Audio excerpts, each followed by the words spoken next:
over $100,000 worth of footwear at this point, and this is the one boot that's gonna be the most painful for me to cut because it's the most labor-intensive boot made in the United States. It takes 6 times longer than the vast majority of heritage style boots to make, but these are not really boots. So we're gonna cut them in half and run them through our test to really see why I don't wanna cut them in half, why they're not really boots, and why Russell moccasins should have died decades ago. And since we're at that 100,000 number, let me know what you guys want us to cut. We're at a nice milestone that we're gonna have the audience choose one particular product to cut in half, maybe one sneaker and one boot, so I'll put it below. I want your guys' opinion, as long as it's not like $20,000. So what is this boot? Well, the brand is Russell Moccasins. The style is the PH, or the Professional Hunter. They weigh a surprisingly light 1 pound 8 ounces, but they cost a surprisingly high amount of $750, and they're made in the United States. And the way that Russell positions this product is named after the experienced trackers who guide dangerous game hunts. The Russell PH series boots have been stalking plains of Africa and Australia for over 40 years. An excellent boot for warm weather situations in any country. The PH is the go-to boot for hunters and guides on the safari. Breathable, packable, extremely durable, the PH is a unique boot that is equally suited for daily wear. And if you want a pair of these, be sure to check them out via links in my description. Got Taco here. You gonna come say hi?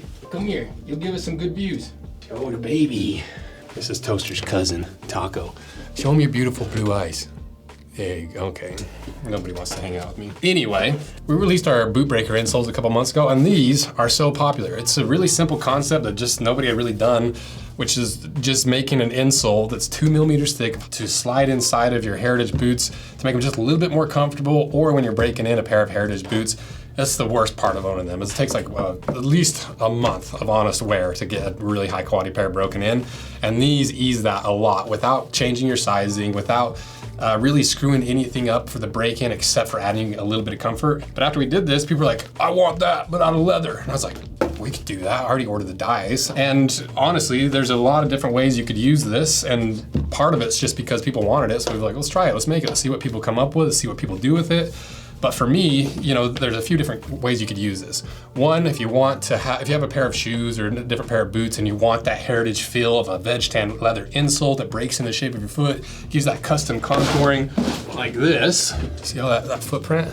Or you could stack them. You could do like a leather on top, a boot breaker underneath. You could grab one of the really thick ones, put it inside a pair of boots that's way too big. It's gonna reduce that volume, make them fit a little bit better. So if you wanna add a little bit of that heritage quality to all your footwear or adjust your sizing or whatever, check out the leather boot breakers below. Let me know what you think, how you wanna use them, how you found ways to use them.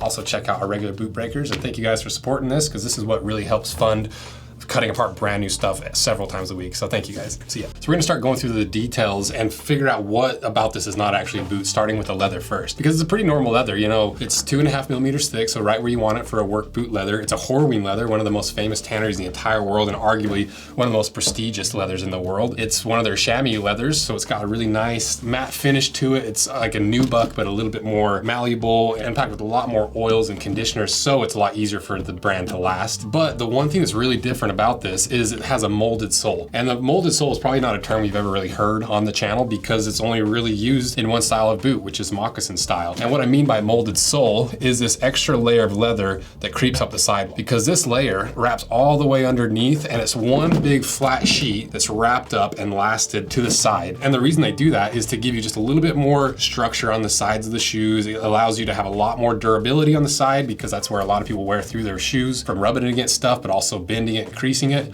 So doubling up that layer gives you 5 millimeters of leather right on the outside of your foot, but more importantly, under your foot. And since it's all about being breathable, lightweight, all that stuff, they use this cotton twill, which is really, really interesting because it's 18 ounce, so really thick. Let me give you a little measurement. Just a little over a millimeter thick, and it's woven in Scotland. They import it specifically because of how strong it is and breathable, and they want this very specific woven cotton twill. And that's part of why this is not a boot, but you know, you see lots of boots with canvas on the side and stuff. And so if we start looking at the inside and the lining, because this version of their boot is not waterproof. It has 0 lining on the inside, 0 waterproof booty, like their backcountry we cut apart recently. That this should have so many more views. We went through every single step that we'll talk about really briefly in this video, extensively in this video, and It's a cool video. It needs more views, so go watch this one. And so obviously not having a lining is not very bootish because basically every single heritage boot has at least a lining in the toe or a counter cover or something on the inside, and this one's completely unlined. For obvious reasons, more breathability, more flexibility, but that's where you start to see this thing not really being a boot because you're starting to lose all structure, all support, and all those layers that are known in like real boots. But one thing that is very boot-ish is the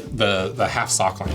There's a little boot breaker in there. Because most heritage boots do have a half sock liner with a little bit of foam underneath. So those are pretty boot-ish, but the one thing that's not like a boot in any way is the actual insole. It's not that sock liner, it's not the insert, but what you're actually standing on. Most boots, you've got this really thick leather insole or even a synthetic style insole that is a separate piece from the sidewall, because you can see it's sewn in there. Underneath the upper is sewn, and then it comes up even on this mock toe. But with this true moccasin style construction, you're standing on the upper. It's because instead of like most boots where you take the leather and you start at the top and it's pulled down around the bottom, a moccasin's completely different and backwards because you start at the bottom and then last up. And so that's why you have this mock toe stitch. That's the whole reason that moccasin or mock toe boots exist. It's almost like a vestigial feature that used to be in real moccasins because the vast majority of mock toes on the market, there's no need for an actual like mock toe. You get a little bit extra height, a little bit extra room. And so that's very unusual for boots, but it's the one thing that makes these boots feel completely different than any other boot that I've ever worn. And that's because you don't have that hard transition from that leather insole to the sidewall.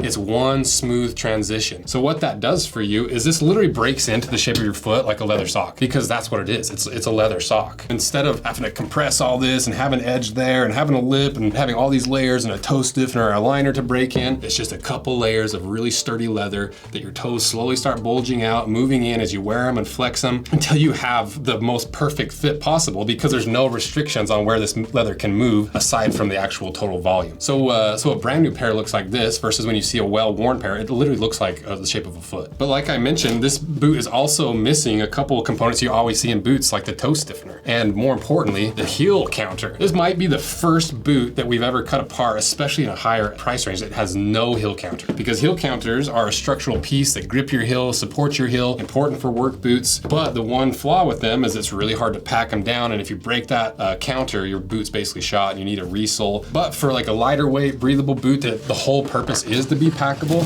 you can pack this all the way flat without damaging any internal components. So you can put this in the bottom of your pack, use it as a sneak boot, like a stocking boot, not a Christmas stocking, but like a stocking animal boot. And so I love that aspect of it. Like obviously it's not going to support you like going up crazy hills and like really working in these, but that's not the intention of this boot. But the more interesting one to me is the lack of the toe count. And the value of that is that leather's allowed to spread out and shape a lot easier than trying to break down a synthetic material like this. But the reason that most boots have a toe stiffener is because you don't want it to over compress and over collapse to where it's rubbing on the top of your toes. But Russell moccasins, being a real mock toe stitch, give it just enough structure that it doesn't fully collapse on top of your toe. And so I'm starting to see this trend of like they're taking some things that could be potentially negative and spinning it in a positive direction. Instead of just omitting things and making the product worse, they're omitting things to make the product better, which is really interesting. Another thing this boot is missing is a midsole. Technically, you've got this like rubber midsole that is used to Blake stitch the actual moccasin to the bottom, and that's where you get that European style of Blake stitch construction for boots combining with the moccasin style of Native Americans. That's that junction, is that Blake stitch that sews into that rubber midsole. But it doesn't have a full-length leather midsole. And because you have two layers of the upper wrapped underneath, you have 5 millimeters of chamois leather underneath your foot, so you get that same effect. So once again, removing a feature without removing the benefit of the feature. And then for the outsole, you got this really cool Vibram outsole. I love this outsole. You can see it on a bunch of different boots. It's a fairly popular outsole. It's really grippy, it's really flat, still gives you plenty of surface area to wear out. And I love the fact that they put a little bit of 3/8 inch wedge on here, because these are basically like zero drop boots. But if you're like me and you've tried the barefoot stuff, like I just want a little bit of squish. I need a little bit of heel give. And so this is like the perfect amount of squish for me for like a really, really minimal shoe. And it's only 3/8 of an inch thick at the heel. It's pretty tough at 50 Shore A. And the outsole is surprisingly soft too at about like 55 Shore A. And so you get this really grippy, really soft, and really malleable outsole that also doesn't have a shank. Unlike the vast majority of boots on the market, once again, packable, all these things, it makes sense, right? And there's also no heel. And you take all those components, all those techniques, and that's how this boot is made. And it takes 18 different steps. And that's why I don't want to cut this thing in half. And that's why it's the most labor-intensive boot made in the United States that I'm aware of, and why I do not want to cut it in half, because these fit me perfectly. But let's cut them in half.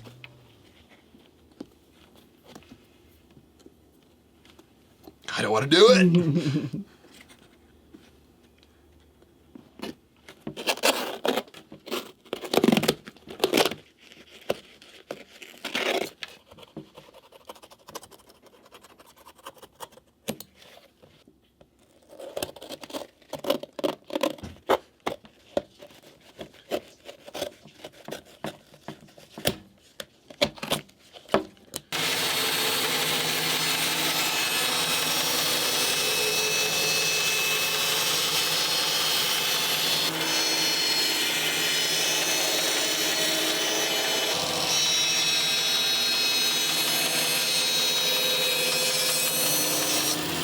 All right, we did it.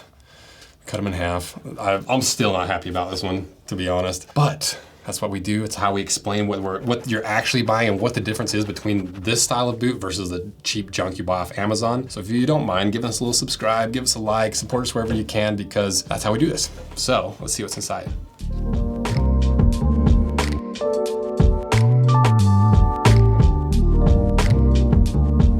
So even less than the backcountry, no cork filling, no leather rand, no counter, no lining like we talked about. So you can see why these really are not boots, because if you remove the top of it, it really would not be a boot. But all the things that they're missing that you usually see in regular boots are leveraged to improve the boot for the goal that it's intended for, the flexibility, breathability, packability, and extreme durability. So why didn't I want to cut them in half? Because I love wide, low heel, comfy, traditionally made boots that are durable and breathable. And more importantly, to me, these are literally a piece of art. You know, these guys that make these boots, to me, they're less of boot makers and cobblers and a lot more of artists, because it takes so long to do. It's not just something you can pick up. You don't just push a button on a machine. You have to learn the skill to last by hand, by slowly gripping the leather, tacking it in, undoing it, redoing it over and over and over. And that's the same reason why Russell should have died decades ago. Their boots are like $700 or $800. They take so long to make, 6 times longer than other boot companies. You can't have a giant factory in China doing this. It has to be handmade. And so that's why they should have died. There's no reason for Russell to be alive compared to the foreign mass production, the even streamlined American production. So why are they alive? Because it gets to a certain point where there's no substitute for quality and the benefits that you can get from a specific style of construction, like a real moccasin construction. It can't be replicated. It can't be done in any other way except for this way. And that's why Russell Moccasins has lasted for over 100 years. And that's why I think with the new management and the growth and the changes they've made, I don't see them going anywhere anytime soon. But it's worth mentioning that the amount of quality and comfort you get per dollar spent is not linear in the footwear world, especially for boots, because the first few $100s you spend, you get a much better boot for every $50 you jump in price. But once you start getting that $400 or $500 price range, it starts to really plateau. You still get incremental increases in quality, value, comfort, all these things, but it's not as big of a jump as like the $100 to $200 price range. And when it's all said and done, you're still paying a lot of money for a very, very minimal style boot. That to me is still correctly priced based off the labor and the time and the materials, everything that goes into it. But there's a lot of people that would rather get 5 pairs of a cheaper boot that feels somewhat similar. Maybe not all these different things that we talked about, but similar enough that they're willing to buy 5 pairs of those rather than 1 pair of these. And some people are willing to pay basically any amount of money for that, while others would just never. As long as people still appreciate these for what they really are. Because it's easy just to look at them and be like, oh, it's just a Moctober boot. But once you see it, once you understand it, that's when you realize it is really more of a piece of art.